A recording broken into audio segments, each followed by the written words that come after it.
Hey everyone, welcome back. In my last couple of videos, I talked about the possibility of genetic testing, and I've gotten a couple of responses from some of my friends about genetic testing and whether they've done it or not.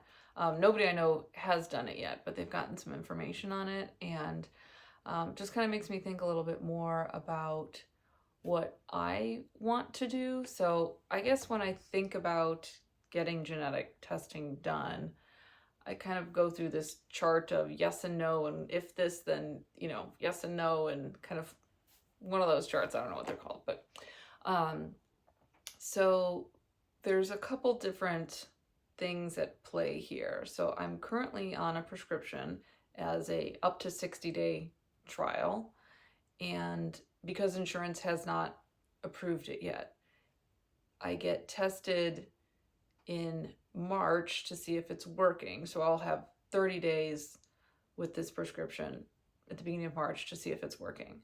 My thought is that if it's working, then insurance has less of a leg to stand on to deny coverage. That seems to make sense to me. Of course, we're talking about insurance, so I'm sure they believe something else.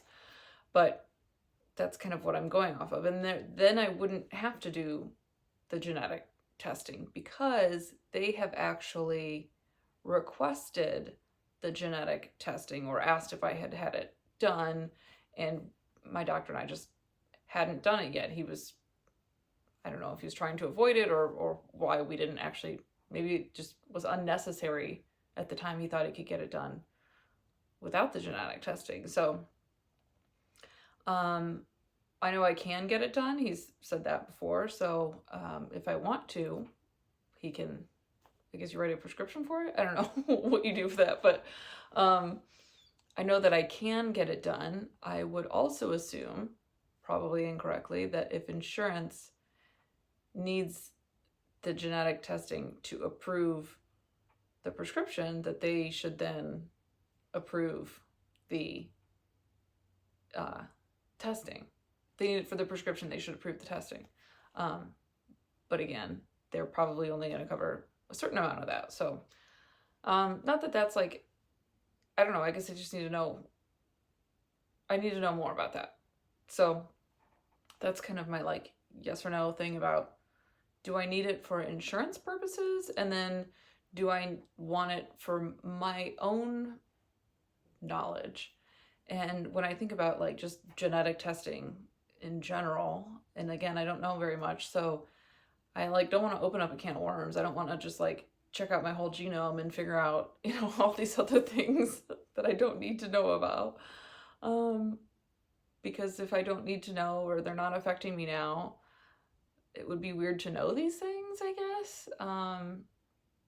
So,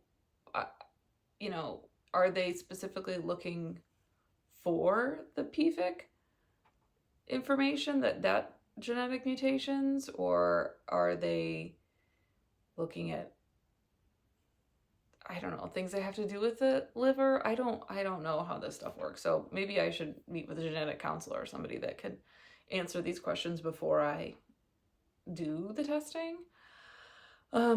Because, maybe it would be good for my bloodline to know what I have, if it's a recessive gene or dominant or whatever. I think it would not be dominant because it's so rare.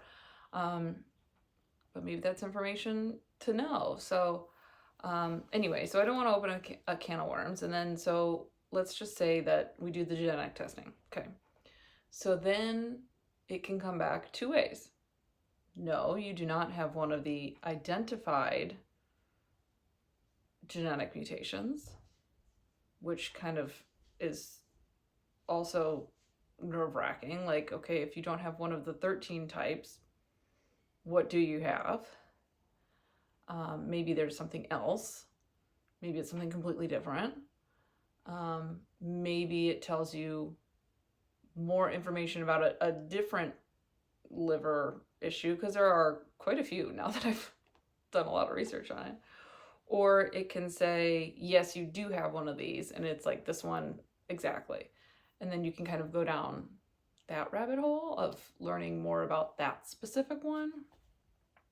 So that's interesting. And then, you know, there's the conference coming up this summer. So like that would be really cool information to have, if there is information to have, before going to the conference. So, you know, there's just kind of like a lot of things going on in my brain about, do you get it done? And what happens with the results when you get it done? Do you have it? Do you not have it? Do you have something else? And also, if I got it done and insurance didn't require it, I don't have to share it with insurance if it came back and said no. They're not just like entitled to all of my health records, only if they need it, I think, for the approval. So anyway, that's kind of what's going on in my brain. I'm leaning towards more of, yes, do it for my own knowledge, not because insurance is making me, because that's the other thing. So I'm on a 60-day trial of this that's being given to me either by the pharmaceutical company or a pseudo company that they have. I'm not really sure how it all quite works exactly. But they have a 30 or 60 days, but then they also told me that they could give it to me for up to a year. I'd have to fill out some information for them, like household income information and all that, but then I would be covered and they could give it to me for a year. So I'm wondering if we do that, because it's taken insurance, 60 days already, and they have denied it and denied it and denied the appeals and all that. So like, how much longer until we get them to approve it? They are definitely dragging it out. So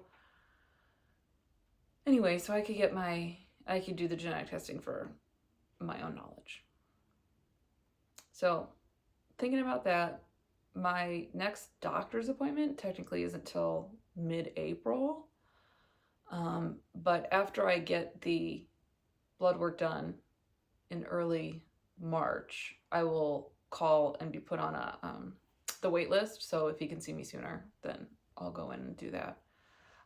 Also, some other options would be maybe escalating. You know, he's a gastroenterologist, which is great.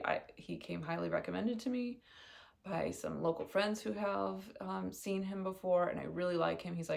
He really does a lot of research, and he's really engaged in trying to help me with this. But I'm also thinking, you know, there's no hepatologist involved in this, and maybe we see a hepatologist. There's not one in Toledo, but there are some in Ann Arbor, and it's actually a whole group of them. They're part of the U of M medicine system. And while we are Buckeye fans, and I would absolutely wear Ohio State gear to my appointments, I do respect their knowledge and education on the hepatology and all their medicine, actually. So I don't know, that was another tangent there. But anyway, that's all for now. I've been taking my pills like I'm supposed to, and I just taking one day at a time. Thank you so much.